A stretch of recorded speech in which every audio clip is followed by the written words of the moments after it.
Alright, what's up guys? My name is Zach, and today I am driving a 1998 Nissan Silvia K. Up front is a 2.0 liter turbocharged inline 4, and down below is a 5-speed manual transmission. Now I am super excited to be driving this Silvia K for several reasons, but mainly the fact that I'm driving it here in Zama, Japan. This is the original market intended for the Silvia. In the United States, we did get the Nissan 240SX, came with a naturally aspirated 2.4 liter. This is the turbo 2 liter. So there are some changes for sure, and I'm just excited to be driving it in its natural habitat. But if you'd like to submit your own vehicle and have it reviewed here on the channel, you can head on over to my website, zackpradel.com/submit. It's a quick and easy submission form. It takes under a minute to fill out, and I come out to you. And if you'd like to see all my videos weeks or sometimes months in advance, you can head on over to my Patreon for only $5 a month.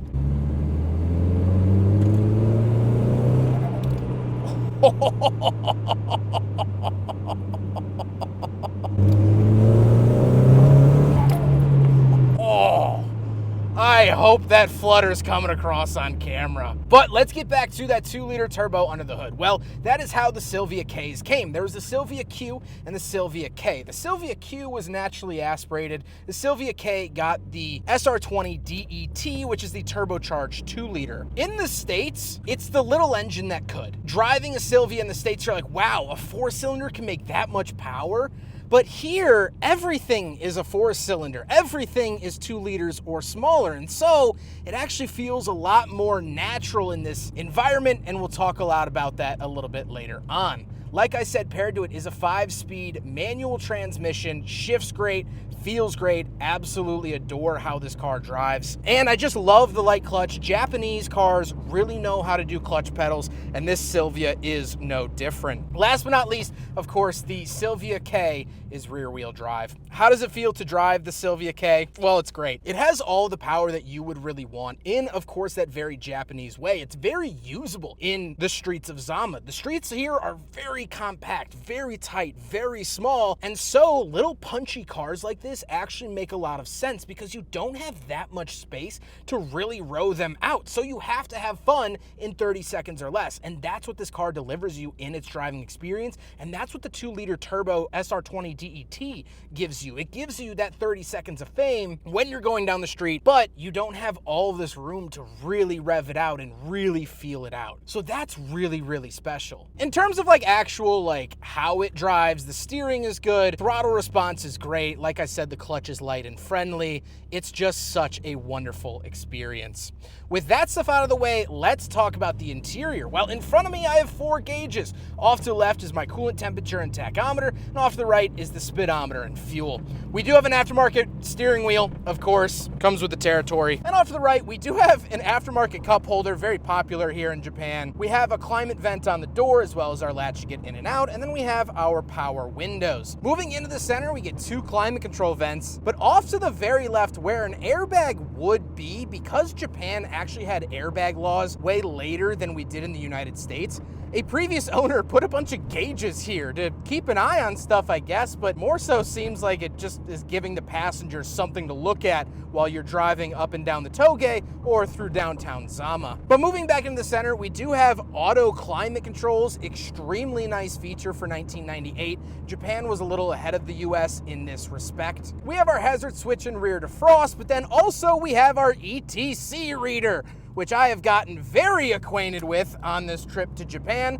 Basically, you put a card in here and that acts as your toll tag. So if you move cars, you take your card out and you put it into a different receiver and then you pay the tolls on that card. It's a very cool way of doing tolls. Then we have an aftermarket radio because every car in Japan has an aftermarket radio. New, old, classic, or modern, they all get aftermarket radios. It's just what you do here. Down below that, we have a 12-volt outlet and a little ashtray. And the shifter, like I said, shifter feels great, operates great, really, really notchy. Love how it feels. And then we do have coin holders as well as our power mirrors. Power mirrors, very, very nice to have here in 1998. Then we do get some cubby space and a center console, but no cup holders here in the Silvia K. So unfortunately, yet very predictably, it fails the big friggin' bottle test.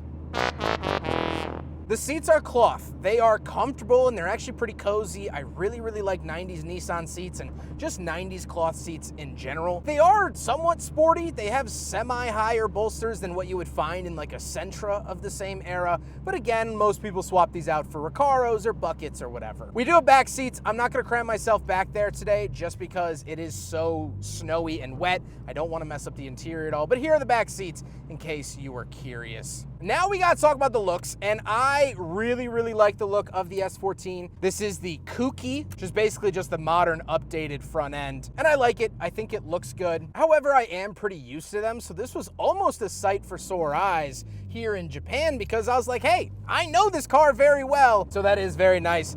I've always liked the look of the S14. However, you will notice a little bit of front bumper damage. This car actually rear-ended the Fairlady Z that I also filmed on the way to the shoot. It's incredibly snowy here today, which isn't very common in Japan or this area outside Tokyo. So there's a lot of chaos to make this review happen. And unfortunately, there was a little bit of an incident on the way to filming. So don't blame the owner for having a bummed up front bumper.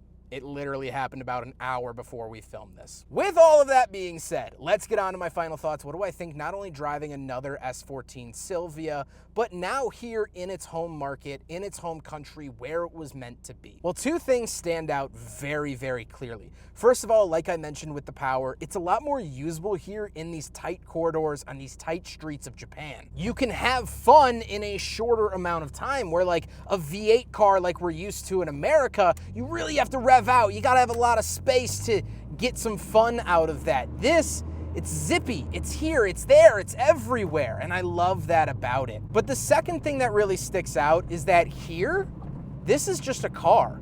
In the United States, we glamorize the Silvia so much. Everyone wants a Silvia. This is a dream car to most American kids. But here in Japan, this is a 3-valve Mustang. This is a F-body Camaro. This is what your uncle had and he put into a tree. This is cheap thrills. This is nothing special at all. And it's been really interesting driving around and seeing Silvias parked sideways in alleyways with damage, and you would think, oh my gosh, a kid in Ohio would kill for that car. But here, they're so normal, they're so average, they're not really that sought after. They're still fun, they're still unique, it's still a great experience to have, it's still a wonderful driving car, but it doesn't have that sort of unobtainium feel like we get in the States because we didn't get something like this. And so that has been very, very interesting. This car, for all intents and purposes, here isn't special. It's not unique. It's not crazy. It's just a car. It's a cheap sports car. That's it. And that has been really interesting to experience. It's like meeting a celebrity's family. It's like, oh my gosh, this A-list celebrity I've seen in all these movies, but